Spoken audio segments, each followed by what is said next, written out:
بڑی پٹاخہ میم آئی ہے قسم سے، دیکھ کر نظریں ہی نہیں ہٹتی، خاص طور پر جب وہ نہاتی ہیں۔ یہ سن کر خاموش بیٹھے ارحم مشتبہ کے کان کھڑے ہوئے تھے۔ اس نے پچھلی نشست پر پلٹ کر دیکھا، اس کے دونوں کلاس فیلو چپ ہوئے تھے۔ چپ کیوں ہو گئے؟ بتاؤ نا، کیا بتا رہے تھے؟ کس مس کی بات کر رہے تھے تم دونوں؟ ارحم کے پوچھنے پر ان میں سے ایک کہنے لگا، مس انابیہ۔ یہ سن کر ارحم کی آنکھوں میں ایک عجیب سی چمک پیدا ہوئی تھی۔ تم لوگوں نے کہاں سے دیکھا؟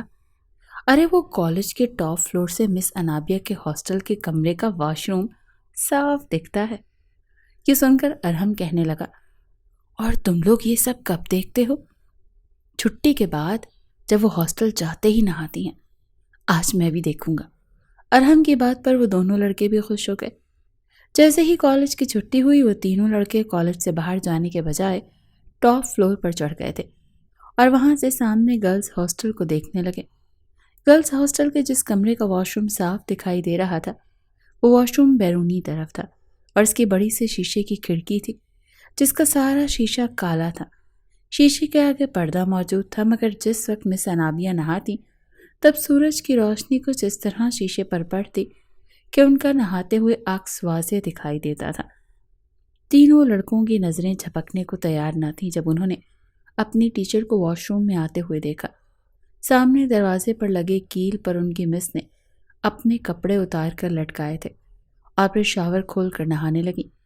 تینوں لڑکے بے خود سے بنا آنکھیں جھپکائے اسے دیکھ رہے تھے۔ وہ مس تو کپڑوں میں بھی بڑی حسین لگتی تھی، کافی سخت مزاج تھیں، لیکن اس وقت وہ ان تینوں کے جذبات کو بھڑکا چکی تھی۔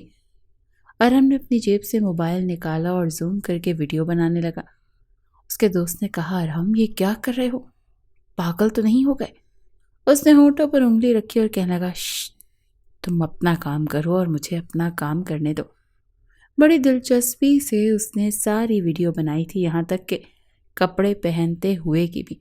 اس کے برابر میں کھڑا اس کا کلاس فیلو کہنے لگا، ارحم یہ غلط بات ہے، اگر یہ ویڈیو تمہارے ہاتھ سے وائرل ہو گئی تو جانتے ہو نا کیا ہوگا؟ وہ کہنے لگا، شٹ اپ، تم سے کہا ہے نا کہ اپنے کام سے کام رکھو۔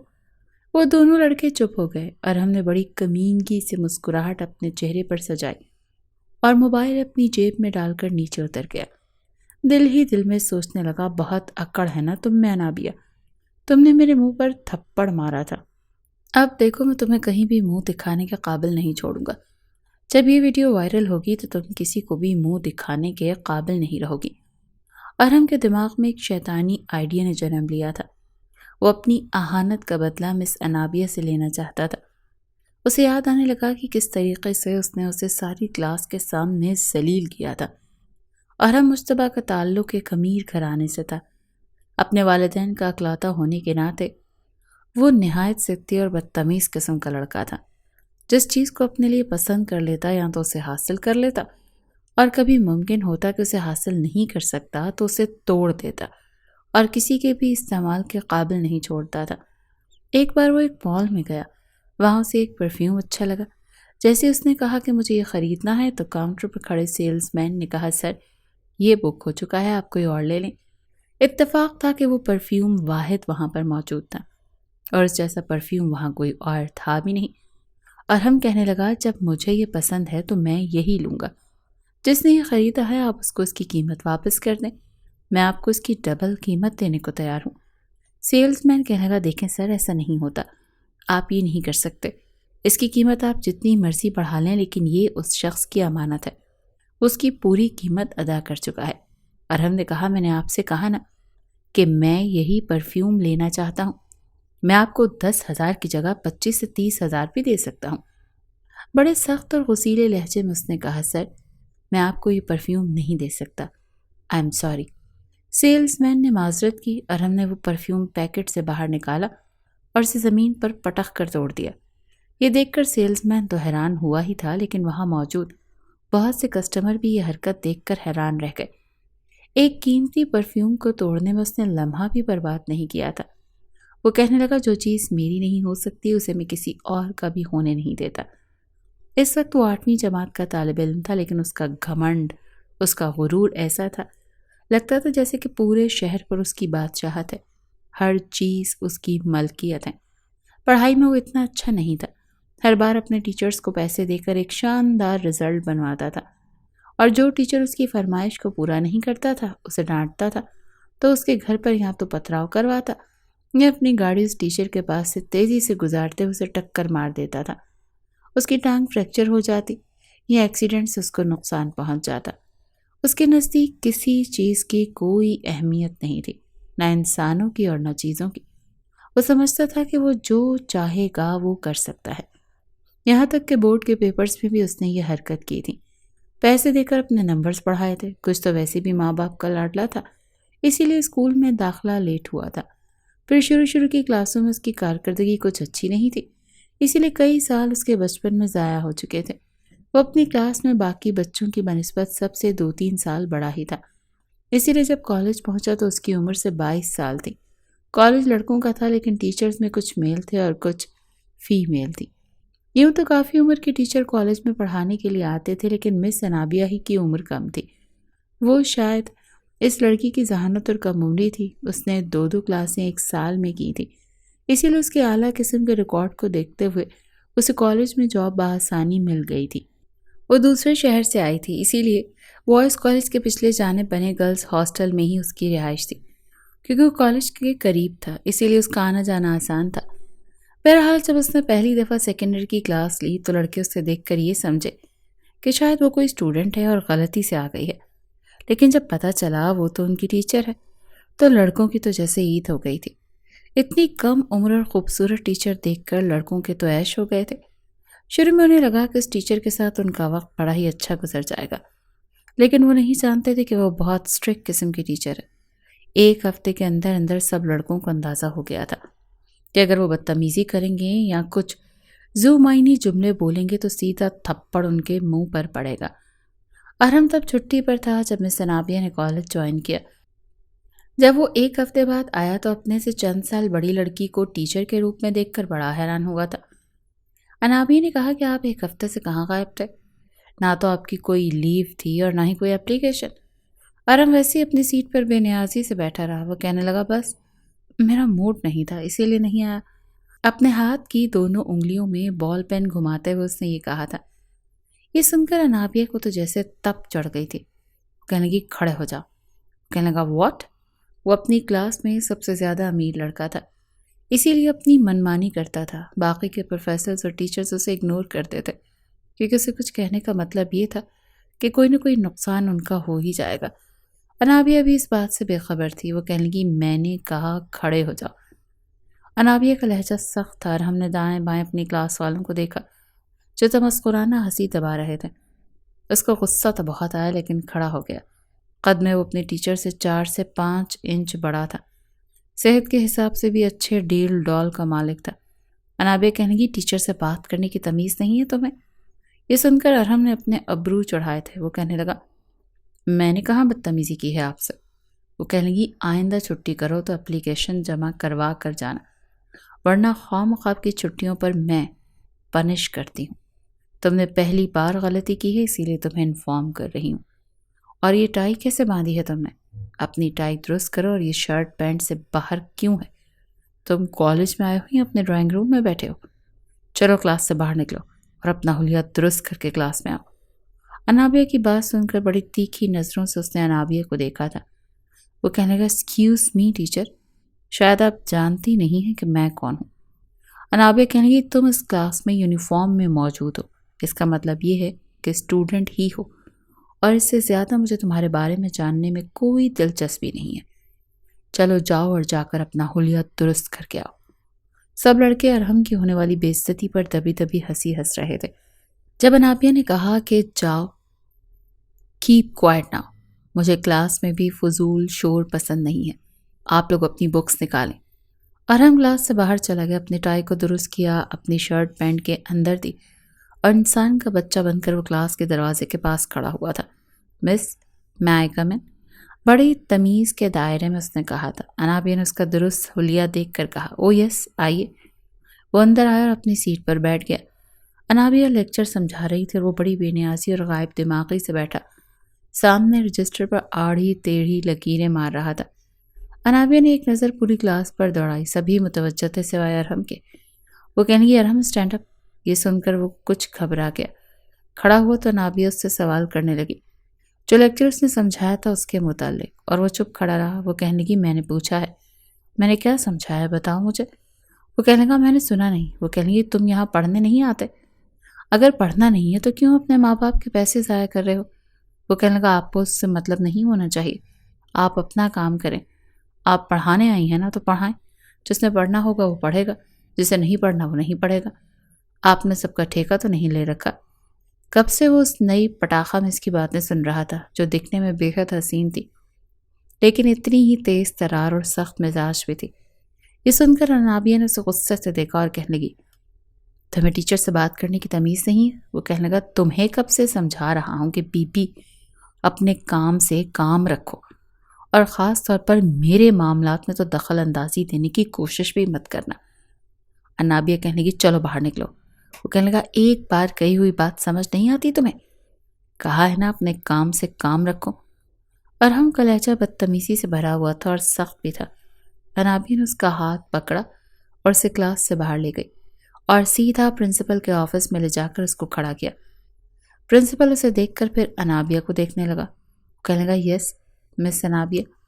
انابیہ نے کہا سر یہ لڑکا بہت بدتمیزی کر رہا۔ انابیہ نے اس کی ساری باتیں پرنسپل کو بتا دیں۔ وہ کہنے لگا اوکے مس انابیہ آپ جائیں، میں اسے سمجھا دیتا ہوں۔ پرنسپل ارحم کی عادتوں سے اچھی طرح سے واقف تھا۔ جیسے ہی انابیہ کمرے سے باہر گئی وہ کہنے لگا ضروری نہیں ہے کہ ہر ٹیچر تمہاری شکایت نہ لگائے۔ وہ کہنے لگا اپنی ٹیچر کو آپ اپنی زبان میں سمجھا دیں، وہ پڑھانے کے پیسے لیتی ہے تو اپنے کام سے کام رکھے، کون کیا کرتا ہے اور کیا نہیں انہیں اس سے فرق نہیں پڑنا چاہیے۔ دیکھیں میرے والد آپ کے اس کالج کو اچھا خاصا ڈونیٹ کرتے، یہاں کے ٹیچرز میرے باپ کے پیسوں پر پل رہے ہیں، ان کو دی جانے والی تنخواہیں میرے باپ کے دیے ہوئے پیسوں سے ہی دی جاتی ہیں۔ ذرا اپنی اس مس کو اچھے طریقے سے سمجھا دیجیے گا کہ آئندہ مجھ سے الجھنے کی کوشش نہ کرے۔ یہ کہہ کر وہ بڑے ہی آرام سے باہر آ گیا۔ پرنسپل پیچ و تاب کھا کر رہ گیا۔ اگلے روز پرنسپل نے انابیہ سے کہا کہ تم ارحم کو اس کے حال پر چھوڑ دو، وہ لڑکا بہت بدتمیز ہے اور باپ کے پیسوں کا اسے بہت گھمنڈ ہے، کوئی بھی ٹیچر اسے کچھ نہیں کہتا، آپ بہت اچھی ٹیچر ہیں اسی لیے اس بدتمیز لڑکے سے دور ہی رہیں تو بہتر ہوگا۔ انابیہ سمجھ چکی تھی اسی لیے اس نے ارحم پر توجہ دینی چھوڑ دی، لیکن دوران لیکچر ارحم بڑے غور سے انابیہ کو دیکھتا رہتا۔ انہی دنوں کلاس کا ایک ہونہار اسٹوڈنٹ احمد نے انابیہ کے ٹیسٹ میں پورے نمبر لیے تھے اور انابیہ نے اس کی تعریف بھی کی تھی۔ وہ احمد پر زیادہ توجہ دینے لگی، پتہ نہیں کیوں احمد کی تعریف انابیہ کے منہ سے سن کر ارحم کو برا لگتا تھا۔ ایک بار وہ اپنے دوستوں کے ساتھ سی ویو گیا تھا۔ اتفاق تھا کہ انابیہ بھی اپنے ہاسٹل فیلوز کے ساتھ ساحل سمندر گئی ہوئی تھی۔ جیسے ہی شام ہوئی سب لڑکیاں واپس ہاسٹل جانے کے لیے کوئی ٹیکسی تلاش کر رہی تھی، وہیں پاس میں ارحم کی گاڑی فل میوزک چلاتے ہوئے کھڑی ہو گئی تھی۔ بیئر کے کین سب لڑکوں کے ہاتھوں میں تھے اور گانوں کے بول لڑکے بھی گا رہے تھے۔ وہ ایک انڈین گانا تھا، کڑیوں کا نشہ پیارے نشہ سب سے نشیلا ہے، جسے دیکھو وہ یہاں حسن کی بارش میں گیلا ہے، عشق کے نام پہ کرتے سبھی اب راس لیلا ہے، میں کروں تو سالہ کریکٹر ڈھیلا ہے۔ ڈرائیونگ سیٹ پر بیٹھے ارحم کو اس گانے کو گاتے دیکھ سب لڑکیوں کے چہرے پر ناگواری چھائی تھی، مگر جب انابیہ نے ارحم کو دیکھا تو اسے افسوس سا ہوا۔ سب لڑکے نشے میں تھے، لڑکیوں کو دیکھ گاڑی کو وہیں بریک لگی تھی۔ ہیلو گرلز، لفٹ چاہیے کیا؟ ارحم نے میوزک کم کر کے پوچھا تھا، مگر انابیہ کی گھورتی نظروں کو دیکھ اس کا کچھ نشہ ٹوٹا تھا۔ اس نے گاڑی کچھ آگے بڑھا دی۔ ارے ارحم یار، گاڑی کیوں آگے بڑھا لی؟ اصل منی شیلا تو پیچھے رہ گئی ہیں۔ چھوڑ نہ حیدر، جانے دے، ارحم نے یہ کہتے ہوئے گاڑی آگے بڑھا لی۔ کتنے بدتمیز لڑکے تھے، اتنی سی عمر میں بیئر پی رہے تھے۔ انابیہ کے دوست نے کہا دفع کرو ہی نا، امیر ماں باپ کے بگڑے ہوئے نواب ایسے ہی ہوتے ہیں، لوفر قسم کے۔ انابیہ دوسری جانب آگے بڑھ گئی۔ سامنے سے نظر آتی ٹیکسی اس نے روکی اور اس میں بیٹھ کر اپنے ہاسٹل چلی گئی۔ اگلے روز ارحم انابیہ کو دیکھ کر مسکرا رہا تھا اور اس بات کو انابیہ نے بھی نوٹ کیا، مگر نظر انداز کر گئی۔ کالج میں پیپر ہو رہے تھے اور اس کے بعد بورڈ کے پیپرز تھے، لیکن حکومت کی جانب سے اعلان ہوا تھا کہ اگر کالج کے پیپر میں اچھے نمبر نہیں آئے تو بورڈ میں بیٹھنے کی اجازت نہیں ملے گی، اور اس بار رول کافی سخت تھے۔ باقی پروفیسرز اور ٹیچرز کو تو ارحم پیسوں کی لالچ دے کر اپنے نمبر بڑھوا چکا تھا، لیکن جب وہ انابیہ کے پاس اسٹاف روم میں آیا جہاں فی الحال وہ اکیلی تھی، اسے پیپر چیک کرتے دیکھ اس نے بنا اجازت مانگے اس کے برابر والی کرسی کھسکائی اور بیٹھ گیا۔ انابیہ نے اسے دیکھا تو کچھ حیرت ہوئی۔ تمہیں کس نے یہ تمیز نہیں سکھائی کہ ٹیچر سے اجازت لے کر اندر داخل ہوتے ہیں؟ انابیہ کی بات پر وہ مسکرانے لگا۔ یہ رول دوسروں کے لیے ہوگا میم، میں کچھ اسپیشل پرسن ہوں، مجھے کہیں بھی جانے کے لیے اجازت کی ضرورت نہیں ہے۔ وہ بدتمیزی سے کہنے لگا، دیکھو میں تمہارے منہ نہیں لگنا چاہتی، اسی لیے تم یہاں سے اٹھ کر جا سکتے ہو۔ چلا جاؤں گا، بس آپ مجھے اپنے سبجیکٹ میں اچھے نمبر دے دیں، میں یہیں سے چلا جاؤں گا۔ ارحم کی بات سن کر انابیہ کو غصہ آیا۔ اٹھو اور جاؤ یہاں سے، اچھے نمبر لینے کا اتنا ہی شوق ہے تو آوارہ گردی کے بجائے پڑھائی پر توجہ دیا کرو۔ انابیہ کی بات پر وہ تنک کر بولا، لیکچر سننے کے موڈ میں نہیں ہوں، میں مفت میں نمبر نہیں بڑھوانے آیا، منہ مانگی قیمت دینے کو تیار ہوں۔ کتنے پیسے چاہیے تمہیں، بولو۔ ارحم نے سارے لحاظ ایک طرف رکھ کر کہا۔ انابیہ تو غصے میں آپے سے باہر ہوئی تھی، وہ فوراً سے کھڑی ہو گئی۔ ابھی کے ابھی یہاں سے باہر نکلو اور دفع ہو جاؤ۔ انابیہ کا لہجہ بلند ہو گیا۔ شرم نہیں آتی تمہیں، مجھے رشوت دے رہے ہو؟ وہ چلائی تھی۔ وہاں سے گزرتے ٹیچر اور اسٹوڈنٹ سبھی دروازے کے پاس آ کر کھڑے ہو کر اندر کی جانب جھانکنے لگے۔ دیکھو اپنا والیوم کم کرو استانی جی، ورنہ بہت پچھتاؤ گی۔ اوہ شٹ اپ، یہ دھمکیاں تم کسی اور کو دینا، میں تمہارے نمبر نہیں بڑھاؤں گی، اسی لیے یہاں سے دفع ہو جاؤ۔ یہ سن کر ارحم نے انابیہ کا ہاتھ پکڑا۔ تم مجھے جانتے نہیں ہو، میرا تماشا بنانے کی کوشش کی نا تو تمہارا تماشا بنا کر رکھ دوں گا۔ یہ سن کر انابیہ نے ایک زوردار تھپڑ اس کے منہ پر مارا اور اپنا ہاتھ اس کے ہاتھ سے چھڑوایا تھا۔ آئندہ میرا ہاتھ پکڑنے کی کوشش بھی کی تو تمہارے دوسرے گال کو بھی لال کر دوں گی۔ یہ کہہ کر انابیہ نے سارے پیپرز اٹھائے اور اپنے بیگ میں رکھ کر فوراً وہاں سے باہر چلی گئی، لیکن ارحم کو اپنا رخسار ابھی بھی تماتا ہوا محسوس ہو رہا تھا۔ آج تک کسی نے اسے تھپڑ نہیں مارا تھا۔ وہ غصے سے اپنے گھر پہنچا تھا، ملازمین پر چلانے لگا۔ اس کے والد گھر پر تھے، وہ کہنے لگے تمہیں کیا ہوا ہے؟ ارحم کہنے لگا وہ ہوتی کون ہے مجھے تھپڑ مارنے والی، میں اسے چھوڑوں گا نہیں، I will kill her۔ غصے سے اس کی بری حالت تھی۔ اس کے والد نے پوچھا کس نے تھپڑ مارا ہے تمہیں، مجھے بتاؤ۔ وہ کہنے لگا میری کیمسٹری کی ٹیچر، اپنے آپ کو پتہ نہیں سمجھتی کیا ہے۔ اس کے والد کہنے لگے تم فکر نہ کرو، کل وہ کالج سے نکال دی جائے گی۔ وہ کہنے لگا نو ڈیڈ، ابھی نہیں، جب تک میں اپنے تھپڑ کا بدلہ اس سے نہ لے لوں آپ کچھ نہیں کریں گے۔ وہ کسی بپھرے شیر کی طرح سے بول رہا تھا، آنکھیں سرخ ہو رہی تھیں۔ اگلے روز وہ کالج گیا تھا، حالانکہ انابیہ کو امید نہیں تھی اور توقع کے برخلاف چپ تھا۔ اس نے کچھ نہیں کہا، مگر چند روز گزرنے کے بعد ہی جو بات اس نے اپنی کلاس کے لڑکوں کے منہ سے سنی اس کے اندر بدلے کی آگ بھڑک اٹھی تھی۔ اس نے انابیہ کی ویڈیو بنائی اور اپنے پاس سیو کر لی۔ چند دن بعد کالج سے چھٹی دے دی گئی تھی اور انابیہ واپس اپنے گھر چلی گئی، جو کہ لاڑکانہ میں تھا۔ جاتے ہی اس کا رشتہ طے ہو چکا تھا اور شادی کی تیاریاں شروع ہو گئی تھیں۔ دوسری جانب ارحم کالج کے پیپر میں فیل ہو چکا تھا انابیہ کی وجہ سے، اسی لیے اسے فائنل ایگزام میں بیٹھنے نہیں دیا۔ یہاں تک کہ اس کے باپ کا اثر و رسوخ بھی کام نہیں آیا، کیونکہ حکومت کی جانب سے کافی سختی کی گئی تھی۔ ارحم کو اپنی ناکامی کی وجہ صرف اور صرف انابیہ لگ رہی تھی۔ پیپر تو دے نہیں سکتا تھا، اسی لیے اس نے بدلہ لینے کا سوچا۔ پتہ چلا کہ چند دنوں میں ہی اس کی شادی ہے تو اس کے تن بدن میں آگ لگ گئی تھی۔ اس کی زندگی برباد کر کے وہ اپنا گھر آباد کرنے جا رہی تھی۔ ارحم کہنے لگا چھوڑوں گا نہیں، تمہیں اس قابل ہی نہیں چھوڑوں گا کہ تم شادی کر سکو۔ یہ کہتے اس نے اپنا موبائل اٹھایا اور پھر شادی کی رسومات شروع ہو چکی تھیں۔ مہندی کی رات تھی اور وہ مہندی کے لباس میں ملبوس پھولوں کا زیور پہنے بہت ہی پیاری لگ رہی تھی۔ اس کے والدین بے تحاشا خوش تھے، دو بڑے بھائی تھے، دونوں شادی شدہ تھے۔ ان دونوں بھائیوں کی اکلوتی ہی بہن تھی۔ بہرحال لڑکے والے آ گئے اور رسم حنا شروع کی گئی۔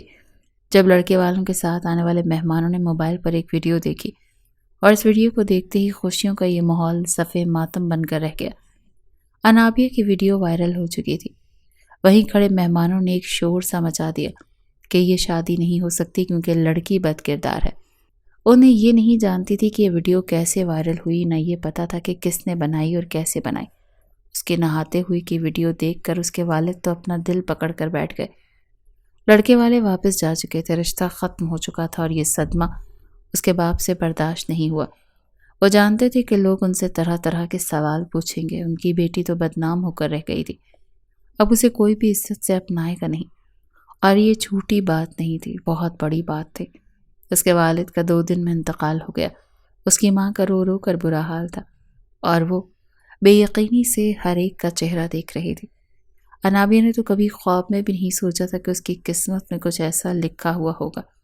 اس نے تو آج تک کسی کا برا نہیں چاہا تھا، سب کے ساتھ بھلائی کرتی آئی تھی، پھر آخر یہ سب کچھ کیسے ہو چکا تھا؟ وہ بت بنی بیٹھی تھی جب اس کی ماں اس کے قریب چلی آئی، اسے جھنجھوڑ کر کہی تھی کہ یہ سب کچھ کیا ہے؟ تم نے یہ سب کچھ کیسے ہونے دیا؟ کیا تم اتنی بچی تھی کہ یہ سب کچھ ہوتا رہا اور تمہیں پتہ ہی نہیں چلا؟ بولو، اب چپ کیوں ہو؟ کیا اس لیے ہم نے تم پر اعتبار کر کے دوسرے شہر بھیجا تھا کہ تم یہ گل کھلا دو؟ وہ اپنی ماں کے منہ سے یہ الفاظ سننے سے پہلے مر جانا چاہتی تھی، جب اس کی بھابھی نے آگے بڑھ کر ایک زوردار تھپڑ اس کے منہ پر مارا۔ مہمان تو پہلے ہی چہمگوئیاں کر رہے تھے، تھپڑ کی آواز بھلے ہی بند کمرے میں گونجی تھی مگر اس کی گونج باہر بیٹھے مہمانوں تک بھی سنائی دی تھی۔ وہ پھولوں کے گجرے ٹوٹ کر زمین پر بکھر چکے تھے، ہاتھ میں پہنی انگوٹھی چہرے پر لگنے کی وجہ سے ناک سے خون کی ایک لکیر نکلی تھی۔ وہ بے یقینی سے سب کا چہرہ دیکھ رہی تھی۔ جب باپ کے مرنے کی خبر اس نے سانس وہیں روک کر رکھ دیا۔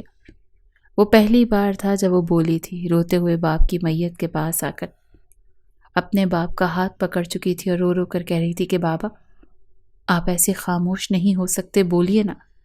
کیا آپ کو بھی اپنی بیٹی پر اعتبار نہیں؟ کیا آپ نہیں جانتے کہ آپ کی انابیہ کبھی ایسا نہیں کر سکتی؟ لیکن اس کی ماں اپنا منہ پیٹ کر کہنے لگی کہ جانتے ہیں تو ایسی نہیں، ارے تیرا باپ تو تجھ پر آنکھیں بند کر کے اعتبار کرتا تھا، لیکن تو بھرے زمانے کے سامنے بے لباس تو ہو گئی۔ تیری یہ ویڈیو تجھے پوری دنیا کے سامنے جس حالت میں دکھا چکی ہے، بتا ہم چاہ کر بھی تیری عزت نہیں کر سکتے۔ وہاں پر بیٹھی عورتیں ابھی بھی منہ جوڑ کر اسے ہی دیکھ رہی تھی کہ دیکھو تو کیسی بے شرمیاں کرتی پھر رہی تھی اور اب ٹسوے بہا رہی ہے۔ کیا پتا کس کس کو ویڈیو بنا کر دیتی رہی ہے۔ جس وقت تو واش روم میں نہا رہی تھی تب تو انابیہ کا چہرہ واضح نہیں تھا، لیکن باتھ روم سے نکلنے کے بعد وہ ٹیرس پر کچھ دیر کے لیے چہل قدمی کرتی ہوئی دکھائی دیتی ہے، ساتھ ہی اپنے بالوں میں وہ کنگھی بھی کر رہی تھی۔ یوں ہر ایک کے سامنے اس کا چہرہ اور نہانے کے مناظر گردش کرنے لگے تھے۔ یہی وجہ تھی کہ یہ ویڈیو راتوں رات ہر ایک اباس شخص کی نظر سے گزر چکی تھی۔ جب تک باپ کی میت گھر رہی دونوں بھائی خاموش رہے، لیکن باپ کی قبر پر مٹی ڈال کر واپس آتے ہی انہوں نے بجائے مہمانوں کا لحاظ کیے انابیہ کو گردن سے دبوچ کر دیوار سے لگایا تھا۔ اس کی آنکھیں پترائی ہوئی تھیں، اس نے تو زحمت نہیں کی تھی، کہنے لگے کہ مارنا چاہتے ہیں تو مار دے، لیکن ماں نے فوراً بیچ میں آ کر روک دیا۔ دونوں بھائیوں نے صاف منع کر دیا کہ انابیہ یہاں نہیں رہ سکتی، وہ یہاں سے چلی جائے۔ جس طرح اس نے کام کیا ہے وہ اس قابل نہیں کہ اس کے ساتھ رہیں۔ دونوں بھابیاں بھی کہنے لگیں کہ اگر اس کو یہاں رکھنا ہے تو ہم اپنے مائکے چلی جائیں گی، کیونکہ اس کی بدنامی ہم برداشت نہیں کر سکتے۔ سب کا منہ پھیر لینا انابیہ کو اندر تک توڑ چکا تھا۔ اپنی ماں کی طرف روتے ہوئے دیکھ کر کہنے لگی، اماں آپ تو جانتی ہیں نا کہ میں ایسی لڑکی نہیں، آپ تو مجھ پر یقین کریں۔ مگر آنکھوں میں آئے آنسوں کو صاف کرتے ہوئے انابیہ کی ماں نے بھی اپنا رخ پھیر لیا تھا۔ کہنے لگی، سارے زمانے کے سامنے ہماری بدنامی ہوگی۔ تیرا باپ مجھے چھوڑ کر چلا گیا، میں بیوہ ہو گئی۔ پہلے جو میری اپنی بیٹے اور بہوؤں کے سامنے عزت تھی تو دیکھ نہیں رہی۔ ایک تو میرے سر سے میرے شوہر کا سایہ ہٹ گیا، اور تیرے بھائی کیسے میرے منہ کو آ رہے ہیں۔ تیرا بڑا بھائی تو غصے میں یہ تک کہہ گیا کہ اگر انابیہ کو اس گھر میں رکھنا ہے تو ہم سب یہاں سے چلے جاتے ہیں، پھر اپنی بیٹی کے ساتھ یہاں پر پلتی رہنا۔ اپنی ماں کے الفاظ سن کر انابیہ کو یقین ہو چکا تھا کہ اب اس کی ماں بھی اس کا ساتھ نہیں دے گی۔ بچپن سے ان سب کے ساتھ رہتی آئی تھی، لیکن اچانک سے کیسے اس کی زندگی میں یہ طوفان آیا تھا۔ وہ بھی نماز پڑھتے ہوئے رو رہی تھی جب اس کی چھوٹی بھابھی نے آ کر اسے باتیں سنانا شروع کر دی۔ بس بند کرو یہ ڈرامے بازی۔ ارے پتہ ہے جتنی تم شریفاں بی بی ہو، حقیقت کھل گئی ہے۔ سامنے ہر کوئی تمہیں اس حالت میں دیکھ کر تسکین حاصل کر رہا ہے اور تم یہاں پر جائے نماز بچھا کر بیٹھی ہو۔ انابیہ کے صبر کا پیمانہ لبریز ہوا تو اگلے ہی پل اس نے اپنے بھابھی کی طرف اپنا ہاتھ اٹھا دیا۔ تھپڑ مارا تو نہیں تھا لیکن چیخ کر بولی تھی کہ بس کر دیں، کیا آپ سب کو خدا کا خوف نہیں آتا؟ تبھی اس کا چھوٹا بھائی وہاں پر آ چکا تھا۔ بھلے ہی تھپڑ نہیں مارا تھا لیکن چھوٹی بھابھی نے تو شور مچا کر واو ویلا مچا دیا کہ ایک تو چوری، اوپر سے سینہ زوری۔ بھائیوں نے جب اسے وہاں سے دفع ہو جانے کو کہا تو انابیہ بھی چپ چاپ ہو چکی تھی۔ کہنے لگی ٹھیک ہے میں چلی جاتی ہوں یہاں سے۔ کسی نے بھی اسے نہیں روکا تھا، ماں نے بھی اسے روکنے کی کوشش نہیں کی تھی۔ وہ روتی ہوئی واپس اپنے ہاسٹل آ چکی تھی۔ ہاسٹل کی عمارت کی طرف اس نے نظر اٹھا کر دیکھا۔ اتفاق سے یہ وہی وقت تھا جب وہ وہاں پر نہایا کرتی تھی۔ سامنے واش روم واضح دکھائی دے رہا تھا، ہلکی پھلکی ہوا چل رہی تھی۔ واش روم کا دروازہ کھلا تھا، ایسے میں کانچ کی کھڑکی کے آگے گرا ہوا پردہ بھی اڑتا ہوا صاف دکھائی دے رہا تھا۔ اگلے پل اس کی تو پورے وجود میں رونگٹے کھڑے ہو چکے تھے کہ اس نے یہ بات پہلے کیوں نوٹ نہیں کی۔ سیاہ کانچ کی کھڑکی، پردے، سورج کے سامنے روشنی کرنا، وہ تو باپردہ ہو کر بھی بے لباس ہو چکی تھی۔ وہیں سامنے دیکھا تو سامنے بوائز کالج نظر آنے لگا۔ اسے معلوم ہو گیا کہ جس نے بھی یہ حرکت کی تھی کالج سے کی تھی۔ جیسے ہی وہ اگلے روز کالج گئی تو پرنسپل اسے عجیب نظروں سے دیکھ رہا تھا اور کہنے لگا آپ یہاں کیا کرنے آئی ہیں؟ دیکھیں اگر آپ نوکری کے لیے آئی ہیں تو میں آپ کو نوکری نہیں دے سکتا۔ آپ جیسی بد کردار لڑکی کو میں اپنے کالج میں کسی بھی قسم کی نوکری نہیں دوں گا۔ ماتھے پر بل ڈالے پرنسپل نے کہا تھا میرا یہ کالج اپنی ایک ریپوٹیشن رکھتا ہے، یہاں پر بڑے بڑے لوگوں کی اولادیں پڑھنے آتی ہیں، میں نہیں چاہتا کہ وہ لوگ اس حرکت کے بعد اپنے بچوں کو کالج سے نکلوانا شروع کر دیں۔ وہ کہنے لگی مجھے نوکری نہیں چاہیے، مجھے اپنا مجرم چاہیے۔ یہ سن کر پرنسپل کو کچھ حیرت ہوئی۔ وہ کہنے لگی کہ اگر آپ مجھے اجازت دیں تو میں آپ کے کالج کے کچھ کمرے دیکھنا چاہتی ہوں۔ پرنسپل حیرت سے اسے دیکھ رہا تھا۔ وہ کہنے لگا میں آپ کی بات نہیں سمجھا۔ وہ کہنے لگی وہ بھی سمجھا دوں گی، فی الحال مجھے کالج دیکھنے دیں۔ ان کمروں کی طرف چلی گئی جہاں سے اس کا ہاسٹل اور اس کے ہاسٹل کا کمرہ نظر آتا تھا۔ آخر کار وہ اس کمرے میں پہنچ گئی جہاں سے اس کے کمرے کا واش روم صاف دکھائی دے رہا تھا اور جس پر اس کی کبھی نظر نہیں گئی تھی۔ اس نے وہیں سے اپنے کیمرے کو زوم کیا تو اندر کا منظر صاف دکھائی دیا، مطلب جس نے بھی حرکت کی تھی اسی کمرے سے کی تھی۔ پورے کالج میں اور ہر کمرے میں کیمرہ لگا ہوا تھا۔ اس نے ریکویسٹ کی کہ اسے اس کمرے میں لگے ہوئے کیمرے کے ریکارڈ چاہیے۔ پرنسپل کو کچھ حیرت ہوئی، پچھلے 3 مہینے کا ریکارڈ ان کے پاس موجود تھا۔ انابیہ کو چند دن لگے تھے اس ریکارڈ کو چیک کرتے ہوئے اور وہ اصل مجرم تک پہنچ گئی تھی۔ 3 لڑکے تھے جسے وہاں سے نہ صرف دیکھ رہے تھے بلکہ ایک لڑکا ویڈیو بھی بنا رہا تھا۔ تینوں ہی سیکنڈ ایئر کے اسٹوڈنٹ تھے۔ ان میں سے ایک ارحم تھا جس کے ہاتھ میں موبائل تھا۔ اس نے ان 2 اسٹوڈنٹس کو بلوایا اور انہیں کہنے لگی کہ سچ بتاؤ ورنہ میں تم لوگوں کے پیرنٹس کو بلا کر شکایت کروں گی۔ سارا راز کھل چکا تھا، اسی لیے وہ بھی جھوٹ نہیں بولے اور انہوں نے کہا کہ ارحم نے ہی ویڈیو بنائی تھی اور اسی کے کیمرے میں سیف بھی ہے۔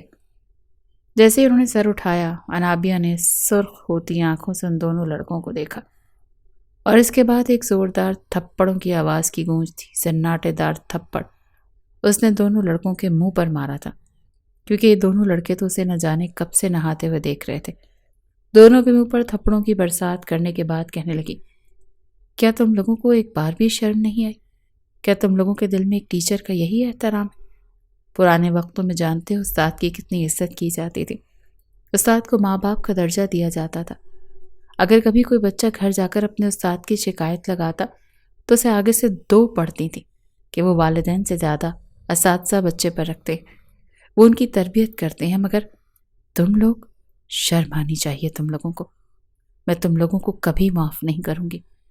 انابیہ سے رو رہی تھی، کہنے لگی تم لوگوں کی وجہ سے اور خاص کر ارحم کی وجہ سے میرا باپ مر گیا، پورے خاندان سے مجھ سے لا تعلق ہو گیا اور تم لوگوں کو لگتا ہے کہ تم لوگ یہ سب کچھ کرنے کے بعد سکون سے زندگی گزارو گے۔ دونوں کے تو ہوش گم ہو چکے تھے۔ وہ انابیہ کے قدموں میں گر کر معافی مانگ رہے تھے کہ ہمیں معاف کر دیں، ہم نے تو ارحم کو منع کیا تھا مگر اس نے ہماری نہیں سنی، ہم سے غلطی ہو گئی۔ پرنسپل نے بھی ان دونوں لڑکوں کو اپنے کالج سے نکال دیا تھا اور اب اگلی باری ارحم کی تھی۔ انابیہ سوچ بھی نہیں سکتی تھی کہ وہ لڑکا اس سے اس طرح سے بدلہ لے سکتا ہے، وہ اس کی زندگی کو برباد کر سکتا ہے، اسے اس طرح سے بدنام کر سکتا ہے۔ جب ساری حقیقت پرنسپل کے سامنے کھلی تو وہ خود شرمندہ ہو گیا۔ انابیہ کہنے لگی کہ آپ کے ناک کے نیچے یہ سب کچھ ہوا۔ میں بری نہیں ہوں لیکن بدنام ہو چکی ہوں۔ میری شادی تھی جو کینسل ہو چکی۔ میرا باپ یہ صدمہ برداشت نہیں کر پایا اور دنیا سے ہی چل بسا۔ میری والدہ اور میرے بھائیوں نے مجھے گھر سے نکال دیا، میری زندگی کو تباہ کر کے رکھ دیا، اور اس میں کچھ نہ کچھ ذمہ دار آپ بھی ہیں، کیونکہ آپ نے اپنے شاگردوں کو سر چڑھا رکھا ہے۔ آپ اس کی غلط حرکتوں کو نظر انداز کرتے بھی رہے اور ہمیں بھی یہی حکم نامہ جاری کر دیا کہ اس کی بدتمیزیوں کو چپ چاپ برداشت کرو، کیونکہ وہ ایک امیر باپ کا بیٹا ہے۔ انابیہ کی آنکھوں سے آنسو بہنے لگے تھے۔ وہ تو اپنا سب کچھ کھو چکی تھی، پاکیزہ ہوتے ہوئے بھی بد کردار مشہور ہو چکی تھی۔ انسان اس وقت بالکل نڈر ہو جاتا ہے جب اس کے پاس کھونے کے لیے کچھ نہیں ہوتا، اور اب اس کے پاس کھونے کے لیے کچھ نہیں تھا۔ اسی لیے وہ مولانا صاحب کو لے کر سیدھی ارحم کے گھر پہنچ گئی۔ وہ چوکیدار سے کہنے لگی کہ مجھے ارحم سے ملنا ہے۔ اکثر لڑکیاں ارحم سے ملنے آتی تھیں۔ چوکیدار نے دروازہ کھول دیا۔ وہ مولانا صاحب کو اندر لے گئی۔ جیسے ہی لانچ میں گئی تو اس کی والدہ بیٹھی تھی۔ وہ کہنے لگی کون ہو تم؟ تو انابیہ کہنے لگی ارحم کو بلائیں، وہ مجھے اچھے طریقے سے جانتا ہے۔ اس کی والدہ ارحم ارحم پکارنے لگی۔ کچھ دیر بعد ہی وہ ایک کمرے سے اپنے دوستوں کے ساتھ باہر آیا۔ سامنے انابیہ کو دیکھ کر اسے حیرت ہوئی تھی۔ ارحم کی والدہ کہنے لگی کون ہے یہ لڑکی؟ ارحم اسے اپنے گھر میں دیکھ کر جتنا بھی حیران ہوتا کم تھا، اور ساتھ میں مولانا صاحب کو دیکھ کر وہ اور بھی کنفیوز ہوا۔ اس کے والد ابھی آفس سے آئے تھے۔ سامنے ایک لڑکی کو مولانا صاحب کے ساتھ دیکھ کر حیران رہ گئے۔ کہنے لگے یہ کون ہے ارحم؟ ارحم نے کوئی جواب نہیں دیا۔ انابیہ نے کہا میں اس کی ٹیچر ہوں۔ ارحم کی والدہ کہنے لگیں وہ تو ٹھیک ہے، لیکن تم یہ مولانا صاحب کو ساتھ لے کر کیوں آئی ہو؟ جواب میں چہرے پر ایک طنزیہ مسکراہٹ سجا کر کہنے لگی آپ کے بیٹے سے نکاح کرنے کے لیے۔ ان کے ہاتھ میں جو کافی کا مگ تھا وہ زمیں بوس ہو چکا تھا۔ ماتھے پر تیوری چڑھ رہی تھی۔ لڑکی پاگل ہو گئی ہو اور یہ کیسی باتیں کر رہی ہو؟ جواب میں کہنے لگی آپ نے اپنے بیٹے سے پوچھا اس نے اپنی ٹیچر کے ساتھ کیا کیا؟ آپ کے لاڈلے سپوت نے میری زندگی برباد کر دی۔ وہ جس لہجے میں بولی تھی ارحم آنکھیں جھپکانا بھول گیا تھا۔ دھیرے دھیرے پھر اس نے ساری بات بتا دی۔ ارحم فوراً سے مکر گیا۔ کہنے لگا یہ جھوٹ بول رہی ہے، میں ایسا کیوں کروں گا؟ شرم نہیں آتی تمہیں میرے بیٹے کے ساتھ ایسا مذاق کرتے ہوئے؟ وہ فوراً اپنے بیٹے کے پاس آ کر کھڑے ہو چکے تھے، لیکن انابیہ نے اپنا موبائل نکال کر سامنے کیا۔ کہنے لگا کہ اچھا یہ بھی جھوٹ ہے۔ اگلے ہی پل ارحم نے اس کے ہاتھ سے موبائل چھیننا چاہا تھا، جسے وہ فوراً پیچھے کر چکی تھی۔ خبردار مجھے چھونے کی کوشش مت کرنا، تمہاری حقیقت میں سب کے سامنے لا کر رہوں گی۔ لیکن انابیہ نے ویڈیو دکھائی۔ ارحم کا باپ یہ ویڈیو دیکھ کر ارحم کو غصے سے دیکھنے لگا۔ وہ کہنے لگی اس نے مجھے بدنام کر کے رکھ دیا، میری شادی ٹوٹ گئی، میرا باپ مر گیا، میری والدہ میرے بھائیوں نے مجھے گھر سے نکال دیا آپ کے بیٹے کی وجہ سے۔ یا تو یہ ابھی اسی وقت مجھ سے نکاح کرے گا یا پھر میں اس پر کیس کر دوں گی۔ فیصلہ میں آپ لوگوں پر چھوڑتی ہوں، کیونکہ مجھے تو اس بدنامی کے ساتھ کوئی نہیں اپنائے گا۔ اس کا باپ کہنے لگا دیکھو میں اپنے بیٹے کی شادی تم سے نہیں کر سکتا۔ ارحم کہنے لگا میں کبھی بھی اس لڑکی سے شادی نہیں کروں گا۔ وہ کہنے لگے ٹھیک ہے، میں بھی پولیس انسپیکٹر کے پاس جاؤں گی، اور یہ یاد رکھیے گا آپ کا اثر و رسوخ میرے بیچ دیوار نہیں بن سکتا۔ جب میں ویڈیو حاصل کر سکتی ہوں اور مجرم تک پہنچ سکتی ہوں تو اسے سزا بھی دلوا سکتی ہوں۔ جیسے میرے فیل کرنے پر یہ بورڈ کے پیپرز نہیں دے پایا، یہ آگے جیل کی سلاخوں کے پیچھے بھی نظر آئے گا، کیونکہ میرا تو یہ سب کچھ برباد کر چکا ہے اور میرے پاس اب کھونے کے لیے کچھ بھی نہیں ہے، یہاں تک کہ عزت بھی نہیں۔ لیکن آپ کے اور آپ کے بیٹے کے پاس کھونے کے لیے بہت کچھ ہے۔ یہ تو اس کے والد کو بھی اچھی طرح سے اندازہ ہو چکا تھا۔ کہنے لگے لڑکی سنو، ہم یہ معاملہ بیٹھ کر بھی سلجھا سکتے ہیں، سمجھی؟ تم یہاں بیٹھو، جاؤ میڈم کے لیے کولڈ ڈرنک لے کر آؤ۔ ارحم کے والد نے فوراً ملازمہ کو اشارہ کیا تھا، لیکن اگلے ہی پل وہ 2 قدم پیچھے ہٹی۔ کہنے لگی نہیں، میں تب تک آپ لوگوں کے ساتھ بیٹھ کر کولڈ ڈرنک نہیں پی سکتی جب تک آپ لوگ مجھے اپنی بہو نہیں مان لیتے۔ کیا پتا کولڈ ڈرنک میں کچھ ملا کر مجھے پلا دیں۔ ارحم نے اگر غلط کیا ہے تو آپ اس کے پیچھے ایک ماسٹر مائنڈ موجود تھے۔ یہ مت سمجھیے گا کہ آپ نے اسے بڑے سے گھر میں مجھے دھمکا کر رکھ لیں گے، مار کر پھینک دیں گے اور کسی کو پتہ نہیں چلے گا۔ میں اپنے ساتھ کیمرہ لے کر آئی ہوں۔ اس نے اگلے ہی پل اپنا دوپٹہ گردن سے تھوڑا سا ہٹایا جہاں پر ایک بٹن کی شکل کا کیمرہ لگا ہوا تھا۔ کہنے کی میرے ہاسٹل میں اس کی لائیو ریکارڈنگ چل رہی ہے۔ اگر میرے ساتھ کچھ ہوتا ہے تو ہاسٹل میں میری یہ ریکارڈنگ میرے دوستوں کے پاس ثبوت کے طور پر موجود ہوگی۔ ارحم کا باپ جو کچھ ایسا کرنے کا سوچ ہی رہا تھا، وہ تو اپنے دانتوں میں زبان دبا کر رہ گیا۔ یہ لڑکی اتنی سیدھی نہیں تھی جتنا وہ سمجھ رہے تھے۔ یہ تو اونٹ کے ناک میں نکیل ڈالنے والوں میں سے تھی۔ انہوں نے کہا میں اپنے بیٹے کا نکاح تم سے کرواؤں گا، لیکن ارحم انکار کر رہا تھا۔ جب ایک زوردار تھپڑ اس کے والد نے اس کے منہ پر مارا کہ تم نے بدنام کرنے سے پہلے نہیں سوچا تھا کہ اس کا انجام کیا ہوگا؟ بات تم تک بھی آ سکتی ہے۔ دیکھو، میں بدنامی برداشت نہیں کروں گا۔ تمہیں اس لڑکی سے شادی کرنی ہوگی، اسے اپنی بیوی مان کر ساری زندگی اس کے ساتھ گزارنا ہوگا، سمجھے؟ اگر تمہاری وجہ سے میری کمپنی میں ذرا بھی فال آؤٹ ہوا تو میں تمہارا منہ نوچ کر رکھ دوں گا۔ اتنا تو وہ جانتا تھا کہ اس کا باپ دولت کے نشے میں کس قدر چور ہے۔ چہرے پر تھپڑ کی چھاپ موجود تھی اور آنکھوں میں آنسو بھی تھے۔ اس کی بغل میں انابیہ بیٹھی تھی۔ جب مولانا صاحب نے نکاح کے الفاظ دہرائے تو روتی آواز میں بیچارے کے حلق سے بمشکل قبول ہے نکلا۔ 3 بار قبول ہے کہنے کے بعد وہ سر جھکا کر بیٹھ گیا تھا۔ وہ تو اپنی زندگی عیش و عشرت میں گزارنا چاہتا تھا۔ لڑکیوں کے ساتھ تعلقات میں رہ کر اس نے تو پہلے ہی سوچ لیا تھا کہ شادی وہ 30 یا 35 سال کی عمر میں کرے گا، لیکن سامنے بیٹھی وہ لڑکی جو اس سے 3 سال بڑی تھی، اس کی بیوی بن چکی تھی، دبلی پتلی سی لیکن حسن میں مالا مال۔ بھلے ہی بڑی تھی مگر لگتی اس سے چھوٹی ہی تھی۔ نکاح کے بعد ملازمت سے کہلوا کر انہوں نے انابیہ کو ارحم کے کمرے کی طرف بھجوانا چاہا، لیکن ارحم اگلے ہی پل چلا اٹھا، یہ میرے کمرے میں نہیں رہے گی، میں اس کا غلیظ وجود اپنے کمرے میں برداشت نہیں کر سکتا۔ اس کے دوست جو پہلے سے وہاں موجود تھے انہوں نے تو باقاعدہ تصویر بنا کر اپنے کالج گروپ میں بھیج دی تھی۔ انابیہ کے چہرے پر فاتحانہ مسکراہٹ اور ارحم کے چہرے پر تھپڑ کی چھاپ، یہ لمحہ پورے کالج میں وائرل ہو چکا تھا۔ ارحم ابھی بول ہی رہا تھا جب میرے کمرے میں نہیں جائے گی کہ ملازمہ سے پوچھ کر انابیہ پہلے ہی کمرے میں جا کر بیٹھ چکی تھی۔ وہ بچوں کی طرح پیر پٹک کر اپنی ماں کی طرف دیکھنے لگا۔ اس کا باپ اسے سمجھا بجھا کر چلا گیا اور وہ کسی سیدھی بچے کی طرح اپنی ماں کے گلے لگ کر کہنے لگا، آپ نے ابا کو کیوں نہیں روکا؟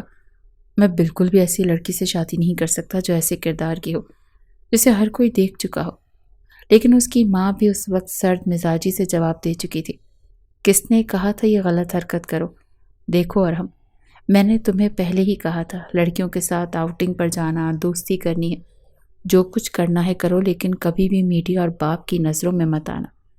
اب جو کچھ تمہارے ساتھ ہوا ہے وہ خود ہی بھگتو گے۔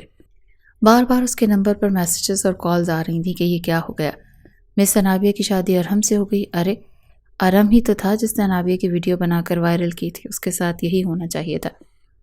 رات کے 2 بجے کا وقت تھا۔ اس نے غصے سے اپنا موبائل توڑ کر زمین پر مار دیا۔ اپنے جوں سے لالچ میں وہ یہ سب کچھ برداشت نہیں کر پا رہا تھا۔ اب بیوی وہی بنی تھی جسے وہ حقیر سمجھتا تھا۔ غصے سے کہنے لگا، انابیہ میں تمہیں چھوڑوں گا نہیں، بہت شوق ہے نا تمہیں میری بیوی بننے کا، دیکھتا ہوں کیسے بنتی ہو تم میری بیوی۔ دھڑلے سے کمرے کا دروازہ کھول کر وہ اندر داخل ہوا تو انابیہ پرسکون انداز میں اے سی آن کیے کمفرٹ لپیٹے سو رہی تھی۔ اس کے لمبے گھنے بال کمر تک بکھرے ہوئے تھے۔ ایک پل کو اسے اپنے بستر پر لیٹا دیکھ وہ مبہوت ہو گیا، لیکن ضدی تو تھا ہی، کسی کی نظروں سے گزری ہوئی چیز کو اپنے بستر پر کیسے برداشت کرتا۔ غصے سے آگے بڑھ کر اس نے انابیہ کو بازو سے پکڑ کر سوئے ہوئے ہی بیڈ سے گرانا چاہا۔ اٹھو، میرا بستر ہے یہ، تمہاری ہمت کیسے ہوئی میرے بیڈ پر لیٹنے کی؟ میں اس بیڈ شیٹ کو ہی آگ لگا دوں گا۔ لیکن اگلے ہی پل بجائے خود اٹھنے کے انابیہ سے بازو سے کھینچ کر خود پر گرا چکی تھی۔ اس افتاد کے لیے ارحم تیار نہیں تھا، بالکل ہی ہڑبڑا چکا تھا۔ کہنے لگی، کیوں؟ آج تو ہماری سہاگ رات ہے نا، کوئی بات نہیں، میں خود اس بستر کی چادر کو بدل لوں گی، لیکن پہلے تم کچھ کرو تو صحیح۔ وہ جس شوق انداز میں بولی تھی ارحم کے تو پسینے چھوٹ چکے تھے۔ ہڑبڑا کر وہ فوراً اس سے دور ہٹا تھا۔ پاگل ہو گئی ہو کیا؟ کیا کر رہی ہو تم؟ شرم آنی چاہیے تمہیں۔ اپنے لمبے گھنے بالوں کو وہ ایک جانب گرا کر کہنے لگی، کیوں شرم کیسی؟ بیوی ہوں تمہاری، حلال ہوں تم پر، شرم تو تمہیں آنی چاہیے تھی جب تم نے اپنی ہونے والی بیوی کو سب کے سامنے بے لباس کیا۔ تمہیں کیا لگتا تھا ایسا کر کے مجھے نیچے دکھا دو گے اور میں ڈر جاؤں گی؟ تو میں آزاد چھوڑ دوں گی؟ میں ہوں انابیہ مجتبیٰ نام ہے میرا. اپنے ساتھ غلط کرنے والوں کے حلق سے زبان تک کھینچ لیتی ہوں میں. کچھ دیر تو ارحم وہاں پر کھڑا رہا اور پھر کمرے سے باہر جا چکا تھا. یہ شاید پہلی بار تھا. ارحم نے وہ رات باہر لاؤنج میں صوفے پر سو کر گزاری تھی. اگلے روز اس کی ماں شاہینہ بیگم کی بہنیں اور بھانجیاں ان سے ملنے کے لیے آئیں تو فوراً یہ خوبصورت سی ساڑی پہن کر ان کے سامنے آئی تھی. جس طرح ملازموں پر حکم چلا رہی تھی وہ سب دیکھ کر تو دنگ رہ چکی تھی. کہیں سے بھی وہ گھر کی ملازمت لگ نہیں رہی تھی. فوراً شاہینہ بیگم کی بہن کہنے لگی، یہ لڑکی کون ہے شینا؟ بہت خوبصورت ہے، مگر یہ تمہارے گھر میں کون ہے یہ؟ اس سے پہلے کہ وہ بتاتی ہیں نابیہ خود ہی مسکرا کر کہنے لگی، میں ان کی بہو. بتائیے نا آنٹی ان کو. تبھی موبائل کو اسکرول کرتی ہوئی شاہینہ کی بھانجی نے بغور دیکھا تو کہنے لگی، یہ تو وہی ہے نا جس کی ویڈیو وائرل ہوئی تھی. ارے وہی جو باتھ روم میں نہا رہی تھی. انابیہ کے تو چہرے کا رنگ اڑا تھا لیکن چہرے پر پھیکی سی مسکراہٹ برقرار رہی. شاہینہ بیگم اسے کہنے لگی، جاؤ یہاں سے لڑکی، اندر جاؤ. تمہیں کہا تھا نا کہ باہر مت آنا. کئی طرح کے سوالات تھے جو شاہینہ کی بہنیں اس سے کر رہی تھی کہ تم نے اپنی بیٹی کی شادی کروا دی اور ہمیں بتایا تک نہیں، اور وہ بھی ایسی لڑکی سے جس کی ویڈیو وائرل ہوئی ہے. یہ چکر کیا ہے؟ بہت بڑا کر کبھی ایک سوال کا جواب دیتی ہیں کبھی دوسرے کا. ہر کوئی باتیں بناتا وہاں سے جا چکا تھا. چند دنوں میں ہی پورے خاندان میں یہ بات پھیل چکی تھی کہ ارحم نے اس وائرل گرل سے شادی کی ہے. اس نے خود ہی اس کا ویڈیو بھی وائرل کیا تھا. دونوں میاں بیوی تو منہ چھپا کر رہ گئے، جبکہ وہیں ارحم تو گھر سے باہر نکلنے کے قابل نہیں رہا تھا. کچھ دنوں بعد جب وہ گھر آیا تو بال بکھرے، حلیہ بگڑا، اداس سا لاؤنج میں بیٹھ گیا، دونوں ہاتھوں میں سر پکڑ کر. اس وقت کو پچھتا رہا تھا جب اس نے انابیہ کی ویڈیو بنائی تھی. وہ تو چپ چاپ کچن میں ملازمہ کے ساتھ کھانا تیار کر رہی تھی. جب اسے یوں بیٹھا دیکھ کر مسکرائی تو کہنے لگی، ارے میرے پتی دیو آ گئے آپ، بتائیے نا کیا کھائیں گے آپ؟ انابیہ کی یہ مسکراہٹ اور شوخی اسے اندر تک جلا گئی. غصے سے بولا، زہر لا دو، وہی کھا لیتا ہوں. انابیہ بھی شوخی سے مسکرا کر کہنے لگی، اچھا یخنی پلاؤ بنا رہی، اس میں تھوڑا سا زہر شامل کر دوں گی. وہ پیر پٹک کر وہاں سے اٹھا اور غصے سے اس کے قریب آیا. ملازموں سے دیکھ کر ہی کچن سے باہر بھاگ گئی، جبکہ وہ انابیہ کو کاندھے سے پکڑ کر شیلف سے لگا چکا تھا. چاہتی کیوں نہیں ہو تو؟ زبردستی میری زندگی میں شامل ہو چکی ہو، دفع کیوں نہیں ہو جاتی؟ تمہاری وجہ سے سب کچھ ختم ہو چکا ہے. میرے دوست میرا مذاق اڑا رہے ہیں. باہر جاتا ہوں تو لوگ کہتے ہیں یہ اس بد کردار لڑکی کا شوہر ہے. میری عزت، میرا معیار، میرا رویہ، سب کچھ تم نے خاک میں ملا دیا ہے. میں تمہیں ایسا سبق سکھاؤں گا کہ تم یاد رکھو گی. میں تمہاری جان لے لوں گا، سمجھی؟ یہ کہہ کر اس نے اسے مزید قریب کھینچا، یہاں تک کہ اس کی سانسیں انابیہ کے چہرے پر محسوس ہونے لگیں. مگر انابیہ ڈری نہیں بلکہ شوخی سے بولی، اچھا اتنی ہمت نہیں ہے تم میں جو مجھے مار سکو. اور یہ کیا قریب آتے جا رہے ہو؟ اتنا ہی موڈ ہو رہا ہے تو بتاؤ، چلو کمرے میں. وہ ایک آنکھ دبا کر شرارتی انداز میں بولی. لیکن اگر وہ اس کی من چاہی بیوی ہوتی تو شاید وہ اس لمحے ہار مان لیتا. لیکن نفرت اور ضد کے اندھے گہرے سمندر میں ڈوبا ہوا وہ کسی صورت اسے قبول کرنے کو تیار نہیں تھا. ایک جھٹکے سے اسے دھکا دے گیا. انابیہ کے ہاتھ میں پہنی ہوئی کانچ کی چوڑیاں ٹوٹ گئی اور کلائیوں سے خون رسنے لگا. وہ سسکتی رہی اور ہم وہاں سے جا چکا تھا. انابیہ اکیلی بیٹھ کر کانچ کے ٹکڑے نکالتی رہی. وہ باہر سے جتنی مضبوط دکھتی تھی اندر سے اتنی ہی ٹوٹی ہوئی تھی، جیسے اندر سے بالکل کھوکھلی ہو چکی ہو. اس گھر میں کوئی بھی اس سے بات نہیں کرتا تھا. ایک شام مرہر کے والد کے ایک قریبی بزنس پارٹنر جب کو یہ خبر ملی کہ ارحم کی شادی ہو چکی ہے تو وہ ناراض ہوئے کہ انہیں بلایا کیوں نہیں. پھر انہوں نے خاص دعوت پر ارحم اور انابیہ کو بلایا. چونکہ رشتہ پرانا اور گہرا تھا، انکار ممکن نہیں تھا. ارحم کے والد نے بیٹے کو بلا کر کہا، جاؤ آج تم دونوں نے دعوت پر جانا ہے. ارحم غصے سے بولا، بابا آپ اس لڑکی کو گھر سے نکال کیوں نہیں دیتے؟ میں اسے ایک لمحے کے لیے بھی برداشت نہیں کر سکتا.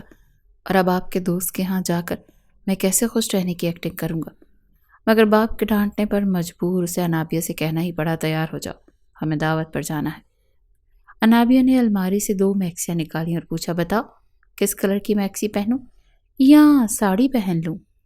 ارحم نے بیزاری سے دیکھا اور بولا، جو مرضی پہنو میری بلا سے، تم ایک چڑیل ہی لگتی ہو. اس کے باوجود وہ ہنستی، سرخ رنگ کا کامدار میکسی پہن کر، اپنے لمبے گھنے بال کاندھوں پر پھیلا دیے، بالوں کو نیچے سے رول کیا، ہلکا ہلکا میک اپ اور سرخ رنگ کی لپسٹک۔ وہ کسی بھی زاویے سے عام نہیں لگ رہی تھی، بالکل اپسرا جیسی لگ رہی تھی۔ جب ارحم نے اسے دیکھا تو دیکھتا ہی رہ گیا، اگلے ہی پل کہنے لگا، یہ تم نے بال کیوں کھول رکھے ہیں؟ وہ جیسے محسوس کر رہا تھا، کیا مطلب؟ کیوں کھول رکھے؟ دعوت پر جانا ہے، تیار ہو کر ہی جاؤں گی نا۔ وہ فوراً اپنی ہڑبڑاہٹ پر قابو پا کر بولا، ہاں لیکن اپنے ان بالوں کو سمیٹو، اتنی پھلجڑی بن کر جانے کی ضرورت نہیں ہے۔ تو پہلی بار انابیہ کو ارحم اچھا لگا، یعنی اس شخص میں بھی غیرت موجود تھی۔ اگر وہ اسے سدھارتا تو شاید وہ سدھر سکتی تھی۔ اس نے فوراً اس کی بات مانتے ہوئے اپنے بالوں کو جوڑے میں سمیٹا، 2-3 لٹیں گالوں پر چھوڑیں اور دوپٹہ کاندھے پر رکھا۔ ارحم نے فوراً اس کے چہرے سے نظریں ہٹا لیں۔ جب دونوں مسٹر ارباز خانزادہ کے گھر پہنچے تو ہر ایک کی نظریں ان پر تھیں۔ ان کی فیملی میں ہر کوئی اس جوڑی کی تعریف کر رہا تھا۔ تبھی ارباز کے بڑے بیٹے نے انابیہ کو پہچان لیا۔ کھانے کے بعد وہ کہنے لگا، یہ مجھے غلط فہمی ہو رہی ہے یا میں ٹھیک سمجھا ہوں؟ یہ وہی لڑکی ہے نا جس کی کچھ ماہ پہلے ویڈیو وائرل ہوئی تھی؟ ارے وہی ہاسٹل میں واش روم میں نہاتے ہوئے۔ وہ جن کمینی نظروں سے انابیہ کو دیکھ رہا تھا، انابیہ کا وجود کانپ اٹھا۔ یہ فیملی گیٹ ٹوگیدر تھی اور ایسے میں اس کا یہ کہنا ارحم کو اندر تک جلا گیا۔ اگلے ہی پل وہ اٹھا اور اس لڑکے کا گریبان پکڑ لیا اور اسے مارنے لگا۔ مجبوراً سیکیورٹی گارڈ کو بلا کر ارحم کو دھکے دے کر باہر نکالنا پڑا۔ وہ لڑکا کہنے لگا، اگر اتنی ہی غیرت تھی تو ایسی لڑکی سے شادی کیوں کی؟ ہاں سچ، تم نے خود ہی تو اس کی ویڈیو وائرل کی تھی، اب بھگتو۔ تمہیں اس قابل تھی ایسی لڑکی سے شادی ہو جو بد کردار ہو۔ کس حالت میں دونوں گھر پہنچے صرف وہی جانتے تھے۔ گھر آتے ہی ارحم نے غصے اور تکلیف کے مارے انابیہ کو بازو سے پکڑ کر سامنے کیا اور کئی تھپڑ اس کے منہ پر مار دیے۔ تمہاری وجہ سے میری اتنی ذلت ہوئی۔ وہ کتے جو کبھی میرے تلوے چاٹا کرتے تھے آج میرے منہ پر بھونک کر گئے ہیں۔ صرف اور صرف تمہاری وجہ سے انابیہ، تم ایک کیچڑ ہو جو میرے نام پر لگ چکی ہو۔ وہ سکتے کی کیفیت میں زمین پر گر چکی تھی، جبکہ ارحم بیٹھ کے ساتھ ٹیک لگا کر نیچے بیٹھ چکا تھا۔ اس نے سگریٹ نکال کر ایک کے بعد ایک سلگائی، یہاں تک کہ بے چینی میں اس نے جلتے سگریٹ اپنی کلائیوں پر لگانا شروع کر دیے۔ وہ چلا رہا تھا، چیخ رہا تھا، جبکہ انابیہ وہ بت بنی اسے دیکھ رہی تھی۔ اسے اپنے آپ سے گھن آنے لگی۔ وہ روتے ہوئے بس اتنا بولی، تم نے جو کیا وہ اس کی سزا تھی ارحم، لیکن میرا کیا، جس نے آج تک کسی مرد کو اپنے قریب نہیں آنے دیا، ہمیشہ اپنا وجود چھپا کر رکھا۔ میری مجبوری تھی ہاسٹل میں رہنا، اور اس سے بھی بڑی غلطی یہ ہوئی کہ میں نے واش روم چیک نہیں کیا۔ کیا اس میں میری غلطی تھی کہ تم نے میری ویڈیو بنا کر وائرل کر دی؟ میری عزت کا کیا؟ لوگ تو میرے کردار پر انگلی اٹھا رہے ہیں، میں پاک باز ہو کر بھی بد کردار ہو چکی ہوں۔ وہ اپنا چہرہ ہاتھوں میں چھپا کر رونے لگی تھی۔ جب ارحم نے پلٹ کر اس کی طرف دیکھا تو پہلی بار اس کے دل کو کچھ ہوا تھا۔ ذلت تو وہ خود تھا جس کی وجہ سے انابیہ کو اتنا سب کچھ سہنا پڑا تھا۔ کچھ دیر وہ سگریٹ پر سگریٹ پھونکتا رہا، اپنے زخموں کو کریدتا رہا، کلائیوں سے مزید خون نکلتا رہا، مگر پھر وہ اٹھ کر انابیہ کے پاس آ گیا جو ایک جانب بیٹھی کانپ رہی تھی۔ بخار کی شدت میں اضافہ ہو چکا تھا اور وہ بار بار ایک ہی بات کہی جا رہی تھی، میں بد کردار تو نہیں تھی، میرا کیا ارحم، میرا کیا؟ ارحم کو شاید پہلی بار یہ سچ لگا۔ اس نے اٹھ کر بستر پر اسے لٹایا، کمفرٹر اڑایا اور کمرے سے باہر چلا گیا۔ اگلی صبح انابیہ کی آنکھ کھلی تو بخار کی شدت سے بدن ٹوٹ رہا تھا، مگر سامنے صوفے پر ارحم بیٹھا تھا۔ اسے جاگتا دیکھ کر وہ قریب آیا اور کہنے لگا، دیکھو جو ہو گیا اس کا مجھے احساس ہے، واقعی میرے ساتھ کچھ ایسا ہوا ہے جس سے میری آنکھیں کھول دیں۔ میں لڑکا ہو کر یہ سب کچھ فیس نہیں کر سکا تو تم نے کیسے سہا ہوگا، لیکن اب کچھ بھی بدل نہیں سکتا۔ شاید میں اپنے پیسوں کے غرور میں تھا، سمجھتا تھا پیسے سے سب کچھ خریدا جا سکتا ہے، سب کچھ سنوارا جا سکتا ہے۔ کاش میں تمہارے ماضی کو واپس لا سکتا۔ میں نے وہ ویڈیو انٹرنیٹ سے ضرور ڈیلیٹ کروا دی ہے۔ کچھ روز گہری خاموشی کی نظر ہو چکے تھے۔ اس واقعے کے بعد ارحم کافی ڈسٹرب ہو چکا تھا۔ شاہینہ بیگم نے اسے دوستوں کے ساتھ دبئی کے ٹرپ پر بھیج دیا۔ ٹرپ تو 1 مہینے کا تھا، لیکن وہاں جا کر اسے بار بار انابیہ کی یاد آتی رہی۔ وہاں رہ کر بھی وہ وہاں نہیں تھا۔ 3 دن میں ہی وہ اچانک پاکستان لوٹ آیا جب انابیہ اپنے کمرے میں بیٹھی تھی۔ کچھ دیر پہلے نہا کر باہر آئی تھی۔ وہ دیوار پر لگی ارحم کی تصویر کو غور سے دیکھ رہی تھی۔ کچھ بھی کمی نہیں تھی اس لڑکی میں، بس ماں باپ کی بیجا خواہشات، لاڈ پیار اور پیسے کے روب اور دبدبے نے اسے ایسا بنا دیا تھا۔ وہ وہیں تصویر میں کھوئی کھڑی تھی اور اسے پتہ ہی نہیں چلا کب دروازہ کھلا اور ارحم اندر داخل ہوا۔ وہ انابیہ سے محبت کرنے لگا تھا لیکن کہہ نہیں پا رہا تھا۔ اسے یوں اپنی تصویر میں کھویا دیکھ کر اس کا دل تیزی سے دھڑکنے لگا۔ دھیرے دھیرے بغیر آہٹ کے وہ اس کے قریب آیا اور اگلے ہی لمحے اس کے کان کے قریب آہستہ سے اس کا نام پکارا، انابیہ۔ اس کی آواز سنتے ہی وہ چونک گئی، گھبرا کر پیچھے مڑی۔ آپ یہاں کیسے؟ ایک دم سے وہ شرم سے سرخ ہو گئی تھی، مگر ارحم کے منہ سے آپ سن کر وہ چونک پڑا۔ آپ؟ جی، یہ میں کیا سن رہا ہوں؟ دل کہیں خواب تو نہیں دیکھ رہا؟ کہیں تم نے مجھے سچ میں اپنا شوہر تسلیم تو نہیں کر لیا؟ اس کی بات پر وہ بے یقینی سے اسے دیکھنے لگی۔ نہیں، وہ آپ، میرا مطلب ہے تم، مطلب کہ آپ تو دبئی گئے تھے نا، 1 مہینے بعد واپس آنے والے تھے، تو پھر اس کے لبوں پر ہاتھ رکھ چکا تھا اور کہنے لگا، جب اتنی حسین شوہر کو قابو میں رکھنے والی بیوی گھر میں موجود ہو اور یوں میری تصویر سے باتیں کرتی ہو تو بھلا ایک شوہر کا دل کہیں اور کیسے لگ سکتا ہے؟ وہ اپنا لب کاٹتے ہوئے بولا تو انابیہ شرما گئی، کہنے لگی، نہیں، میں کوئی بات تو نہیں کر رہی تھی، اور ویسے بھی یہ فلرٹ کرنا بند کریں، میں تمہاری کوئی گرل فرینڈ نہیں ہوں۔ وہ وہاں سے اٹھنے لگی تھی لیکن وہ اسے بازو سے کھینچ کر اپنے قریب کر چکا تھا۔ کوئی گرل فرینڈ نہیں ہے میری، سمجھی؟ آج تک کسی لڑکی کو اتنا حق نہیں دیا کہ 3 فٹ سے آگے قدم بڑھا سکے۔ یہ تم ہی ہو محترمہ جو میرے سینے سے لگی کھڑی ہو۔ چلو شاباش، اب مجھے آئی لو یو بولو۔ وہ دونوں ہاتھ سینے پر باندھ کر حکم دینے والے انداز میں بولا۔ انابیہ حیرت سے 2 قدم پیچھے ہٹی۔ میں کیوں بولوں؟ یہ کیسی زبردستی ہے؟ اگر آپ کو محبت ہے تو آپ بولیں، آپ کہیں، انابیہ مجھے تم سے عشق ہو چکا ہے۔ ارحم فوراً ناک سے مکھی اڑانے کے انداز میں بولا، توبہ توبہ، عشق، اور وہ بھی تم جیسی لال ٹماٹر پکوڑی سے؟ ہرگز نہیں۔ محبت تک تو ٹھیک ہے، عشق تو بات کی بات ہے۔ پھر شرارتی انداز میں بولا، اب بتاؤ، کرتی ہو نا محبت مجھ سے؟ دل آ گیا ہے نا تمہارا ارحم پر؟ تبھی تو خالی ہاتھ بھاگی آئی تھی شادی کرنے کے لیے۔ وہ ہنس کر بولا تھا، لیکن انابیہ کے چہرے پر رنگ آ کر گزر گئے تھے۔ اس کے تاثرات دیکھ ارحم بھی سنجیدہ ہو گیا۔ دونوں ہاتھوں سے اس کا چہرہ تھام کر کہنے لگا، دیکھو انابیہ، جو کچھ ہوا وہ سب بھول جاؤ۔ میں جانتا ہوں یہ ہمارے لیے مشکل ہے، لیکن میں تمہارے ساتھ ہوں۔ مجھے پچھتاوا ہو چکا ہے۔ تم جو کہو گی، جیسے کہو گی، ویسا ہی بن جاؤں گا۔ تمہاری ہر بات مانوں گا۔ بس اتنا بتاؤ، کیا تم مجھے معاف کر سکتی ہو؟ انابیہ نے اس کی آنکھوں میں محبت کی تپش دیکھی۔ اس کے لیے یہ سب کچھ کہنا مشکل ضرور تھا مگر ناممکن نہیں۔ اتنا تو وہ جانتی تھی کہ اب اس کا صاحبان صرف ارحم ہی ہے، اس کے سوا اور کوئی نہیں۔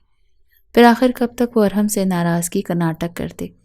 اگلے ہی پل وہ اپنا چہرہ اس کے سینے میں چھپا کر پھوٹ پھوٹ کر رونے لگی، اور وہ اسے اپنے سینے سے لگا چکا تھا۔ کچھ دیر تک معافی تلافی ہوتی رہی، پھر وہ اسے اٹھا کر بیڈ تک لایا۔ وہ اور اس کے وجود میں خود کو سماتا چلا گیا۔ وہ رات ان دونوں کے لیے جیسے یادگار بن گئی تھی۔ اگلے روز ہی اس نے انابیہ کی بھی ٹکٹیں بک کروائیں۔ ان دونوں کی زندگی میں اچانک آنے والا یہ بدلاؤ دیکھ کر شاہینہ بیگم اور ان کے شوہر، جو کہ ارحم کے والد تھے، حیران رہ گئے، مگر کیا کر سکتے تھے؟ جب میاں بیوی راضی تو کیا کرے گا قاضی؟ دونوں ہی سب سے دور دبئی جا کر اپنی نئی زندگی کا آغاز کر چکے تھے۔